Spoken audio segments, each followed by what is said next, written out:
ध्यान रखना, किसी के प्रति अगर आपको ईर्ष्या है तो ईर्ष्या अंत में कलंक देकर जाती है।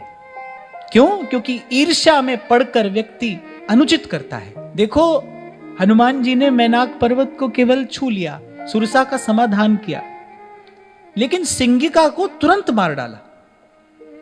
वो सिंगिका कैसी है? ऊपर कोई जाता है ना, नीचे उसकी परछाई पकड़ लेती है और उसको खा जाती है। तो महापुरुषों ने जो उन्होंने चिंतन किया है वो कह रहे हैं ये सिंगिका कौन है? ईर्ष्या है। माने ऊपर जाते किसी को देखकर वो अपने से ऊपर किसी को नहीं जाने देती। और मैं तो आपको बड़ी विनम्रता पूर्वक कहूं, ये भी अपने ही जीवन का अनुभव है, ये भी अपनी ही कहानी है। आप शायद सोच भी ना पाए ईर्ष्या कहां तक व्यक्ति का पतन करा देती है। ईर्ष्या में पड़कर व्यक्ति किस स्तर तक चला जाता है ये बुद्धि कल्पना भी नहीं कर सकती। इसलिए हनुमान जी ने संकेत दिया है, बोले सोने का पर्वत आया तो स्पर्श किया उसको आदर दिया, बस केवल इतना कहा कि भाई मैं तो प्रभु का कार्य करने जा रहा हूं, प्रभु का कार्य किए बिना मैं विश्राम नहीं कर सकता। लेकिन उसका कोई अनादर नहीं किया। और सुरसा का तो समाधान किया।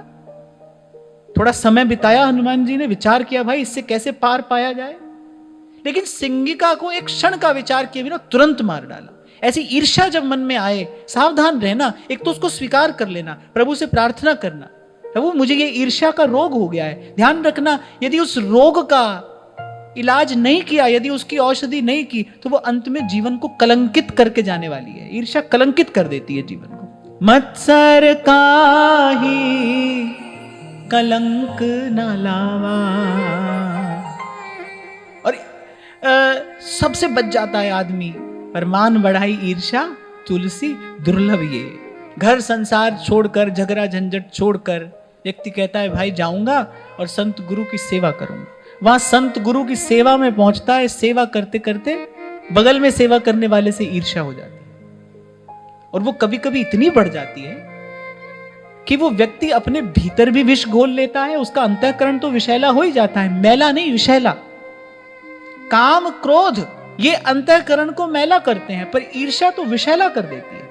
ईर्ष्यालु व्यक्ति जिस वातावरण में रहेगा वो वातावरण विषैला हो जाएगा। बड़ी नकारात्मकता हो जाती है वहां, बड़ी असहजता हो जाती है वहां। इसलिए यहां काकभूषुंडी कह रहे हैं ईर्ष्या जीवन को कलंकित कर देती है।